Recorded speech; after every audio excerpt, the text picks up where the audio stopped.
Want to stop juggling spreadsheets, calendars, and a dozen apps just to run your rentals?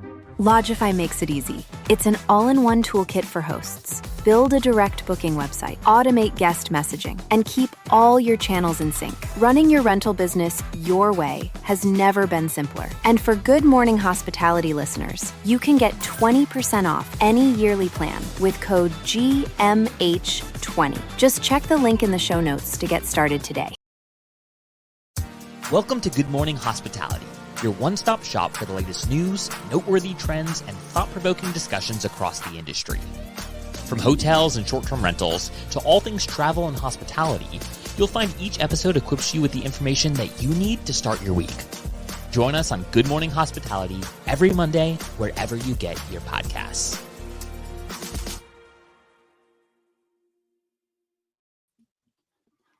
Good morning. Good morning. Hello. Happy Monday. Happy Monday. Who's bringing that Jamie early Lane. morning energy? I am. Except Anybody- I have to say, daylight savings, like yesterday I woke up and I was fine. And then this morning I could not. I don't know, that hour difference makes it hard. Can we just be like Arizona, the state that I'm in now, and not participate in daylight savings at all? I think that would be a great win for the country of America. We should just stop doing daylight. I Thank know. Future Will is going to need to know that when he goes back to Denver, you're going to have to recognize daylight savings time. I know, but we should stop moving forward. I think this is a big win for the United States if we just say, you know what, no more. We don't need daylight. Who doesn't savings. want to wake up an hour earlier? 1 hour closer to Monday, the best day of the week. Y'all are crazy. See, Michael's getting all the sayings in this morning. That's what he's trying to do. He's trying to get that EME, all the stuff. Well, we're screaming for the data, so we brought on Jamie Lane today. He's got a lot of coffee in his cup. Excited to have you back, Jamie. How you been? What catch us up in the world of AirDNA and Jamie Lane since last month? Yeah, I'm not a whole lot to update on. We're fully in kid mode. School soccer started, and we're doing swim practice, and it's fun time at the Lane household. Shopping for a short-term rental up in North Georgia right now. So anyone out there with leads on a good house, let me know. And I want to what buy else? right next door to wherever Jamie buys. And we can start an amenity build out. So no, things are good. I'm missing our ELT meeting today by being on the podcast. So excited about that. Ooh, right. Glad we Tell, could be an tell excuse for Demi, you. yeah, tell Demi and the whole crew we're sorry, but not sorry. Hashtag we got Jamie Lane. I love it. Well, super exciting. But before we actually get into today's topics, speaking of data, we have some data that's backed by Sojo, and we have to give our amazing partners at Sojo a great shout out. So based on a case study they've done with a couple of their clients, post Sojo, they've decreased the average inspection time by 10%. They've increased the number of cleans performed by 10%. They've decreased in-clean complaints by 5%. And they've increased homes that pass inspection by over 10%. So if you're an operator and that data sounds good to you and you want to save a little money, get your amenities automated by Sojo, grab the link in our show notes and tell them that GMH sent you. So thank you, Sojo, for powering this podcast. We love you guys. And we're back to our normal topics. All right. So we have exciting stuff, a lot of Airbnb talk today. So I think, Michael, you should pop us off. Yeah. Get us I'll started. jump the Story gun. number one. Yeah. So they spent hundreds of millions of dollars on an AI company, and it is official. The AI photo tour is now live. I haven't taken a spin through it yet. Brandy, I don't know if you have yet either. No? Okay. So maybe we'll all spin through that here soon. One of the most interesting things for me is kind of probably the tip of the iceberg for the vendor landscape in the industry. They knocked out their first smart lock integration. So there's a number of kind of offline things as an operator of just a single unit or hundreds of units that you have to do. And historically, one of them has been smart lock integrations, updating access codes and all of that. But now it is easier to do directly through Airbnb. So Airbnb's mission to be the exclusive solo provider of bookings for individual hosts is one step closer to reality. We all have our own thoughts on their pricing tools, but this one is not controversial. It is simply helpful to the hosts. As long as it works.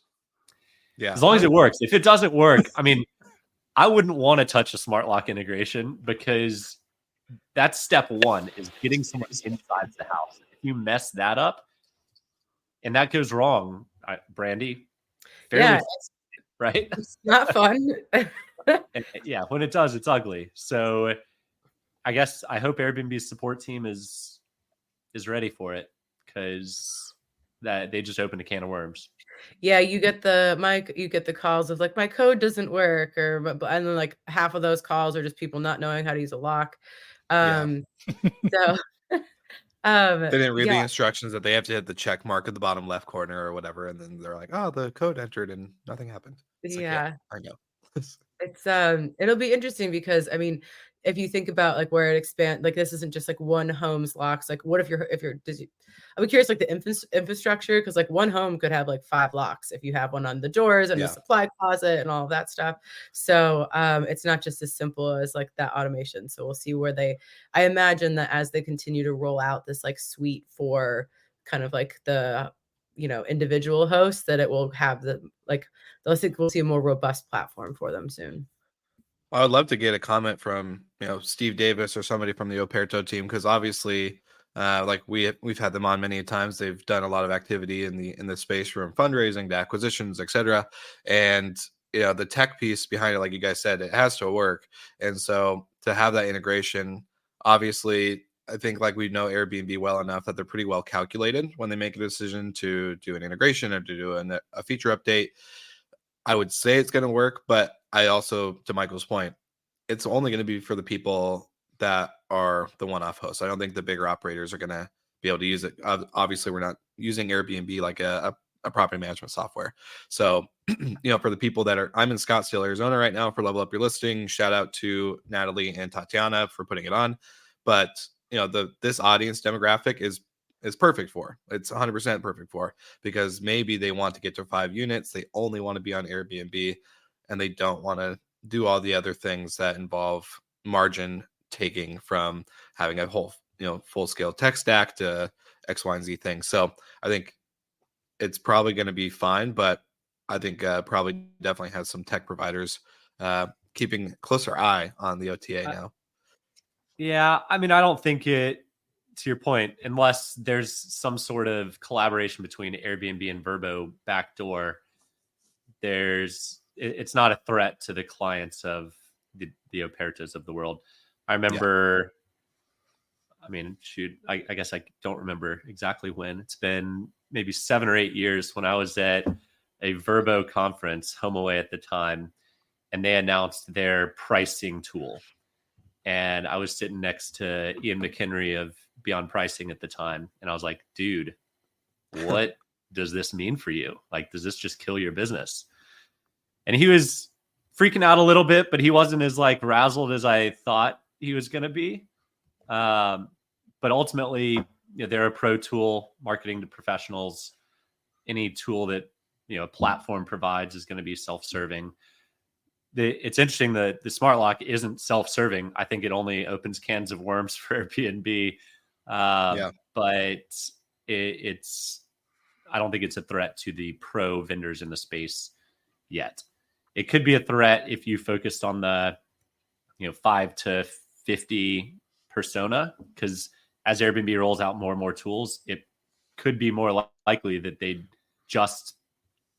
they might miss out on some bookings, but they don't have to spend X amount more every month on a PMS, on hardware solutions, etc.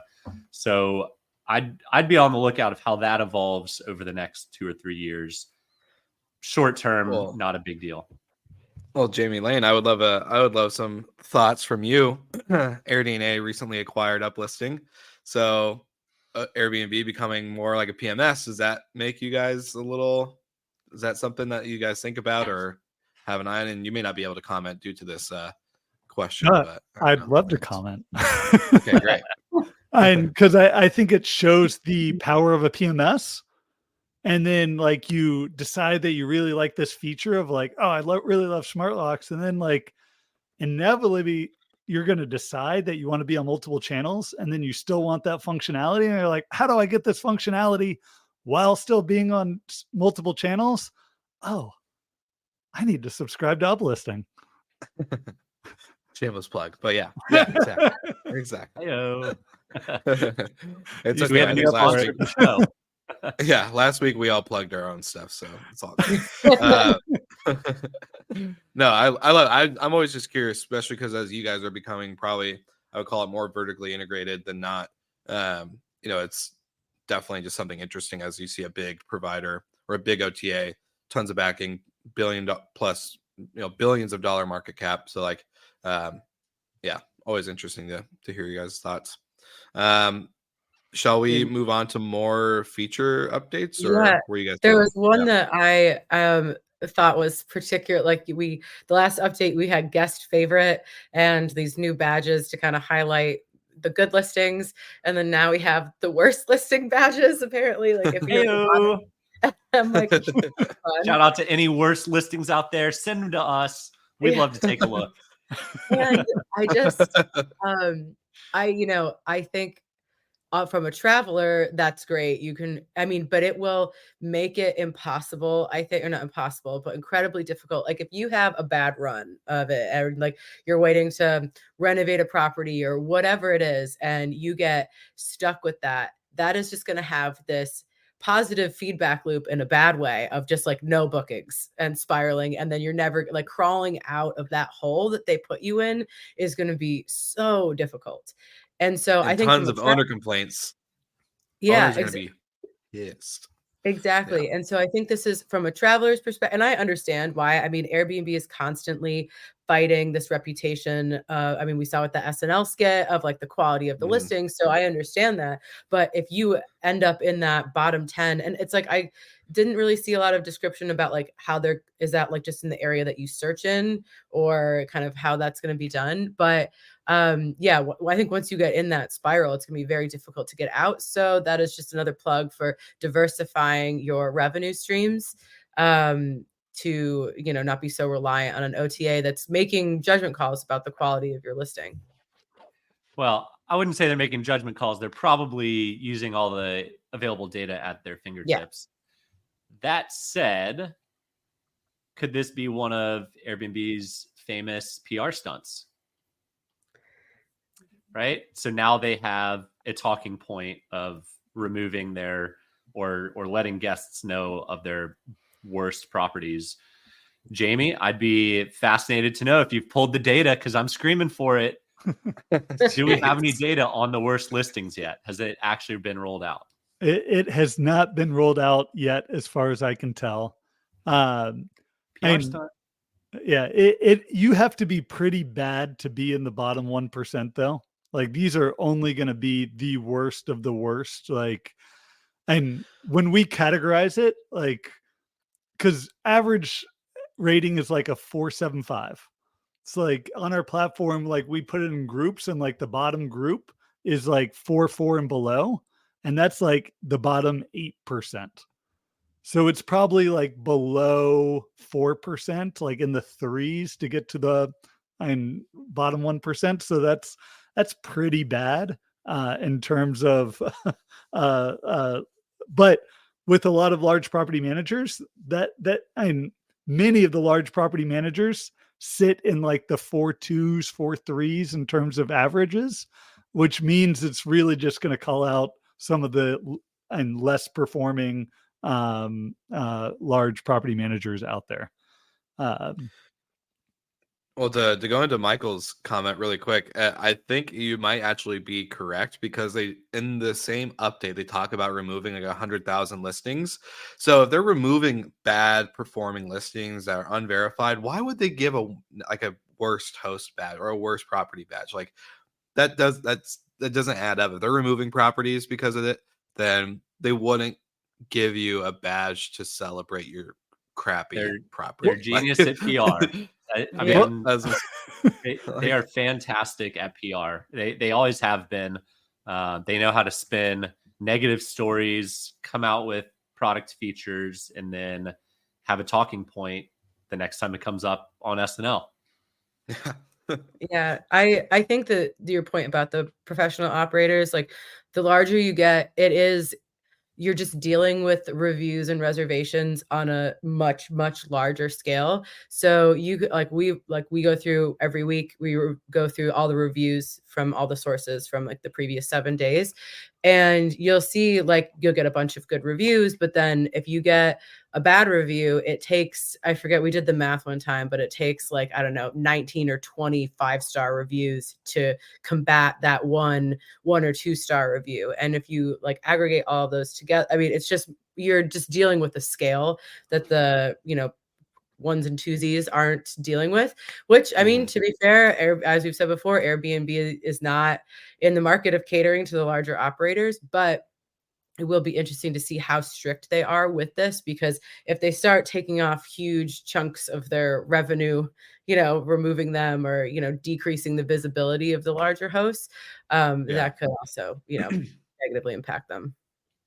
And to shout out to one of our live viewers, Tanner Cummings, for saying they're going to announce on April 1st. That it's a joke, maybe, but just kidding. But for any of our live viewers, please submit any of your thoughts or comments if you think this, change is going to impact either your business or the impact of businesses around you in the industry. We'd love to know your thoughts. Yeah, it's very interesting. Let us know if you guys checked out the spring release. There's a lot of interesting stuff, but shall we move on to our next story or next Yes, sir. topic? All right.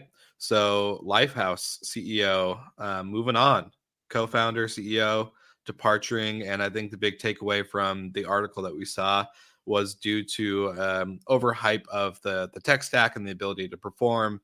And there was also some operational headaches and kinks that just weren't getting ironed out. So owners and hotel owners were pretty upset with the lack of delivering. Brandy, love your Yeah, thoughts because you're I an operator as well.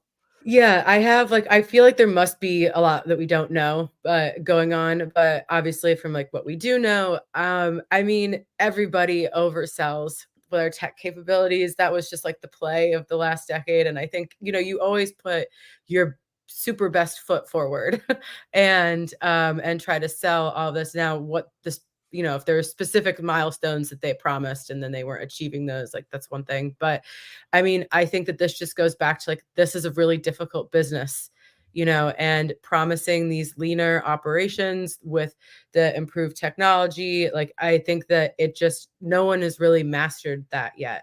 And this is another example of people trying. And then I'm not surprised that they kind of moved the CEO out, because they had to make, there has to be a visible change that they're listening to the complaints. But yeah, I mean, without knowing kind of like the actual happenings that are going on, this sounds like a lot of other companies in the space that want to be super tech forward, and it's a difficult business to run. And those two things kind of like happening in tandem. Yeah, and for our listeners, really quickly, if you don't know who Lifehouse is or what Lifehouse is, then Lifehouse is a hotel operation company. They received a lot of hype over the last couple of years, raised significant amount of funding, I would say. So just FYI, they're an operations company that partners with hotel owners. So just giving that quick thing. And then, so Michael, go ahead. Thanks, Will. Yeah, so they advertise themselves as three things: a brand, a tech player, and an operator. And you can't be all three. Like, Marriott still uses other people's tech.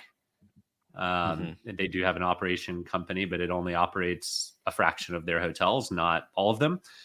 They are a brand through and through.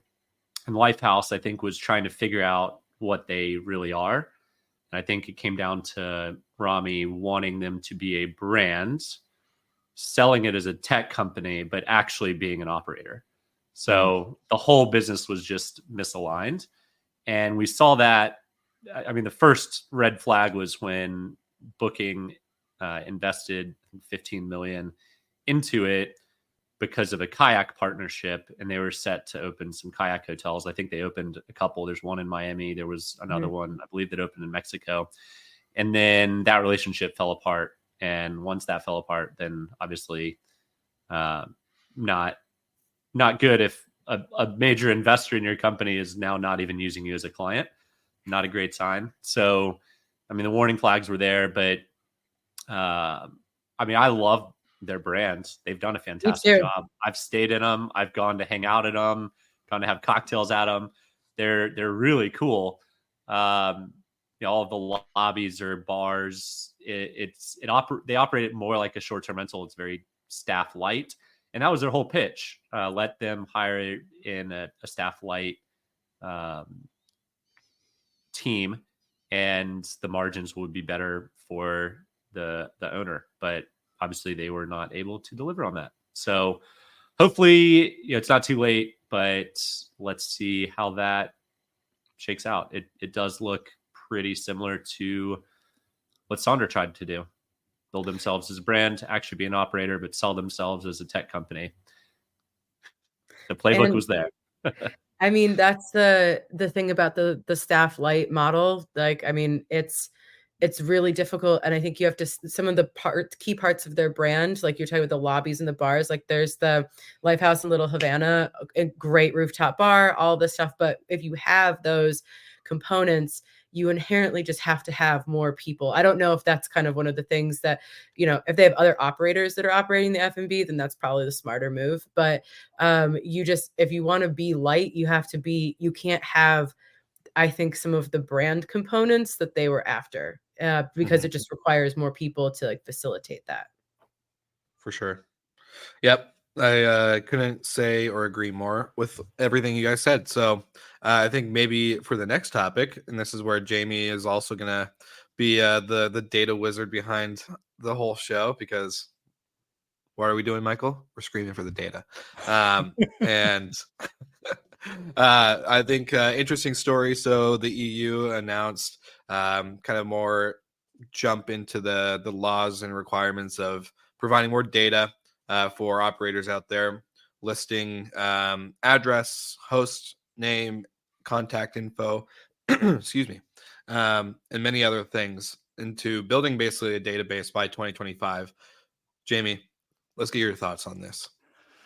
Yeah, and broadly, it's going to give governments and in the EU a better sense of what's going on within their countries. And they already collect data from the OTAs, and they have for 3 or 4 years now on sort of aggregate statistics for the major cities, for the major, all the big countries.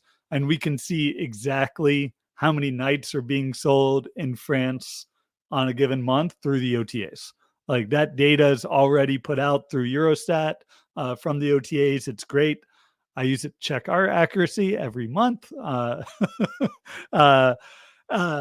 So, and broadly though, and it's still going to be very aggregate in terms of what we can see, but at the government level, they're going to know exactly what is listed on the major OTAs, what the exact address is, who's hosting it, and how much bookings they're actually getting. So, and it looks like Airbnb was on board with it. According to the release, they sort of applauded the rules and called it a watershed moment for Airbnb in the industry.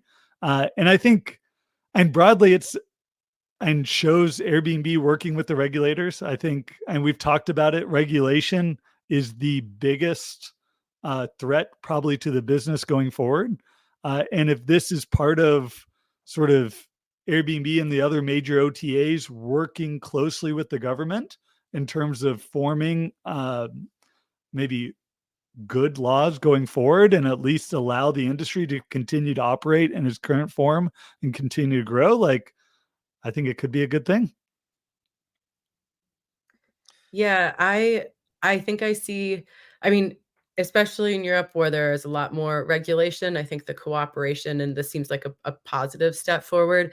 I do it is just that I knew they were gonna have the address, but you said the booking values that they're getting in, like they're getting all of your financial information. I mean, I guess you're supposed to be giving that anyways if you're paying the taxes. So there's that. Um, but I feel like there's something that we're missing, like that there's kind of like a gotcha moment that hasn't happened yet. And I don't really I go ahead, Michael. Yeah.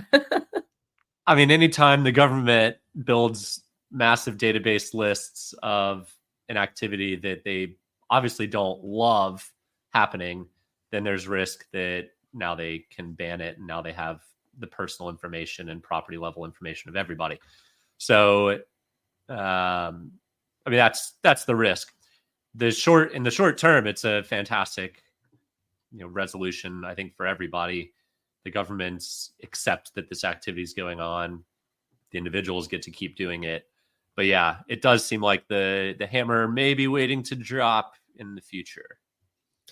Yeah, and I understand. I mean, there's just like the classic example of like Barcelona, for example, which is just like there's really like extreme concerns about over tourism, and so there's certain cities where I see like kind of like the panic around it and wanting to make sure that that housing is still available. But I don't know. There's for an industry that has been around for so long, especially in Europe, there seems to be this like animosity towards it that doesn't make a ton of sense. I think it's because Airbnb has become more of like a household name, but this industry has Mhm. existed for decades and it is like a backbone of so much of those coastal economies that I just like I'm worried for operators there who like where if the local government is too short-sighted and they take whatever this information is and impose restrictions that it will have some negative, effects on those communities. Well, thankfully, there's one thing that we know about governments: they're slow to take action. So True. they're very slow, and at the end of the day, like I'm in the same boat. I think it's a very good short-term win. It shows big OTAs collaborating with regulators. That way, hopefully this gets a positive ripple effect into the states, especially in like Colorado, where we're facing a bunch of like regulation issues and taxings and all this other stuff, and many other states in the country are too.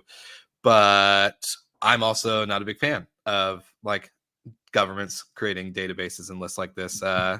As Michael and I probably share the same sentiment there. But at the end of the day, we'll see. They could use it for good or they could use it for bad. But thankfully, the government's slow, and so we probably won't see much use of this database until 2026, maybe at the latest. I'm Well, assuming, even though they say I'd 2025, but I'm giving them an extra year for leeway.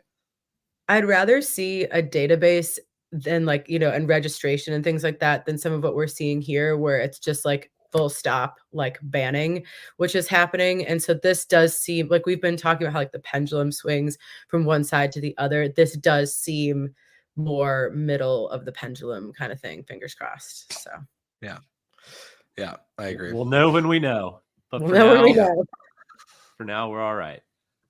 Yeah, if Uh, any European listeners have any thoughts on like how this is Yeah, affecting your business, we'd love to hear more or what your thoughts are, like how it's going to affect you going forward. agreed. nice. Jamie Lane, Well, what else you got for us in the data world? What's a piece of data? What's something you're looking at, just love it? You want to shout from the rooftop. apparently North Georgia. So if you're trying to buy a new place, Jamie Lane's buying there. You Yeah. know that's a good market. And it was one of our top 10 on best places to invest. And the trends are still pretty weak in terms of overall industry performance. And we saw, and Q1 this year is probably going to still be down pretty significantly in terms of occupancy. We're seeing overall national rates down. We're seeing length of stays shorten pretty substantially in a lot of coastal city markets still. So, and we're still not. And if you guys remember when we came out with our outlook report at the back end of last year, we were sort of like, first part of 2023 is going to be weak, sort of hopefully moving towards a strengthening in the latter part of the year. And so far, for good, better or worse, like the first half of the year has been weak. So far, our predictions have been true. February was better than January, though. And we turned from and January bookings were down year over year to positive, and January's and as we talked about, was a really bad weather month. So people maybe delayed trips a bit, and we saw bookings increase again in February. So things are powering through for spring break travel. I know you guys talked about Miami. We're still seeing decent bookings so far in Miami and Q1. People are still here, so it's okay. I was laughing reading the New York Times yesterday and seeing sort of on the front page, like Miami's been canceled for spring break, but no, it's not. It's like, also, it's just the beach. Like there are, there's other parts of the city. Yeah. And then talking about sort of governments and working with data, I just committed to going up to the conference up in Banff in mid-April for the CanStays Rental Alliance.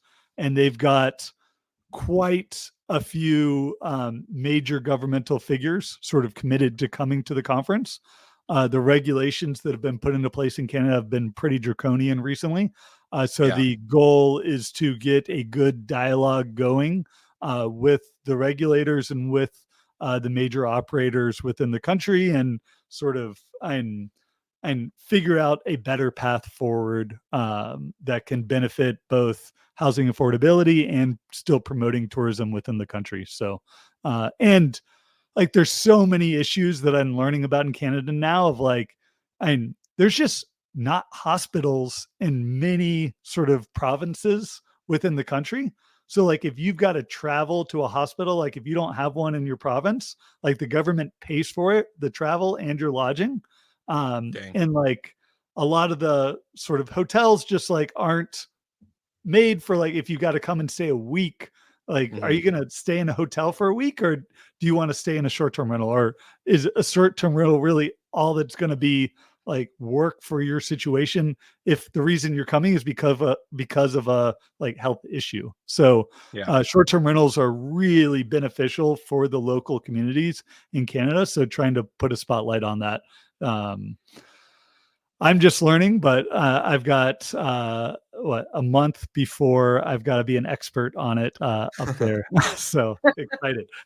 Well, big shout out to Catherine Ratcliffe. Then she's been putting this on, one of our amazing Destination Air winners back in 2021 at the Book Direct show. She's awesome. Definitely need to get her back on my podcast, which is a great reminder to let me text her after this. So I'll hit her up. But shout out to Catherine for putting on such an amazing event. Super excited, down to support. We'll put a link in the show notes for all the listeners here. That's so interesting to hear about the hospital thing in Canada. I didn't know that. So it's quite fascinating on the use case for the short-term rental community. Anything else that you're doing? You doing any other events or travels for anything else like that? Just always curious. I'm missing the AirDNA team here at Level Up Your Listing this year. It's going to be sad not seeing you guys at the conference. No, and sad to miss. And I got invited to some boring stuff like ULI conference in New York, doing an Appraisal Institute event, like, really hard hitting stuff. I'm speaking at the Hunter Hotel Investment Conference next week here in Atlanta.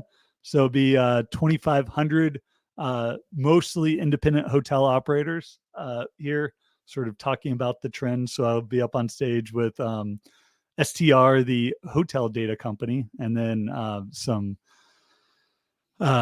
friends from Calorie Labs and CBRE. So it should be a good event. Nothing dedicated to short-term rentals, but I feel like there's a broad interest in what's going on within our industry for that sort of group. Yeah, they're screaming for short-term rental data, and they don't even know it. Right. They don't even know it. They're gonna try and make you look bad though. So No, I did it last year. Actually had a great conversation with the HLA, the AHOA group, the Asian Hotel Owners Association. So it's always good to get dialogue going and putting a face behind an industry and not just being this terrible Airbnb industry competing and breaking all these laws and unfair competition that maybe the hotel lobby likes to paint us as. Yeah. And Tanner wants to know, what event is this called? The other one that you're just talking about? Yeah, the Hunter Hotel Investment Conference put on by Lee Hunter. Yep. Awesome. Well, I think this was a great episode. Thanks again, Jamie, for joining us once again on this monthly data episode, always packed with great information from you. Brandy, Michael, anything to wrap up with the listeners before we close out? No, just going back into the onboarding foray. So if anybody else is in the midst of that, you and I are on the same page, and I feel your pain. It's going to be a great week. I can feel it. Data's going to turn around, Jamie. We're coming out of the winter thaw. Will's hosting a conference. It's going to be a good week. Yeah, we're going to have a great week. Shout out to all the Good Morning Hospitality listeners that are joining us every week. You guys make us so much better and inspired every Monday just because of your participation in the show. So to wrap up the episode, we covered a couple great stories, but want to say one more thank you to our sponsors at Sojo. They're amazing. If you are trying to save some money, save some time, save some headache, get your amenities on automation by Sojo's technology. It's great. Their products are awesome as well.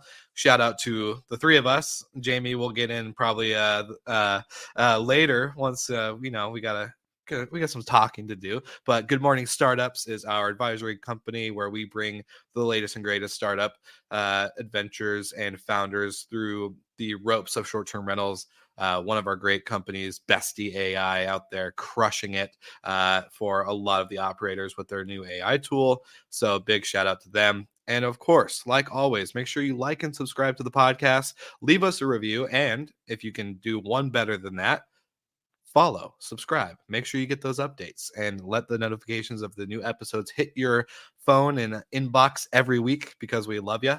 And for all the listeners out there, we'll see you again next week.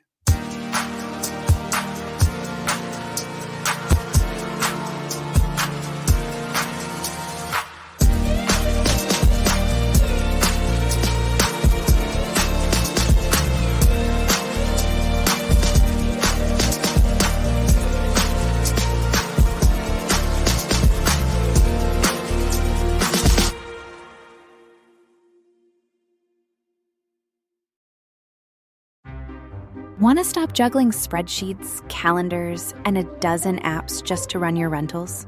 Lodgify makes it easy. It's an all-in-one toolkit for hosts. Build a direct booking website, automate guest messaging, and keep all your channels in sync. Running your rental business your way has never been simpler. And for Good Morning Hospitality listeners, you can get 20% off any yearly plan with code GMH20. Just check the link in the show notes to get started today.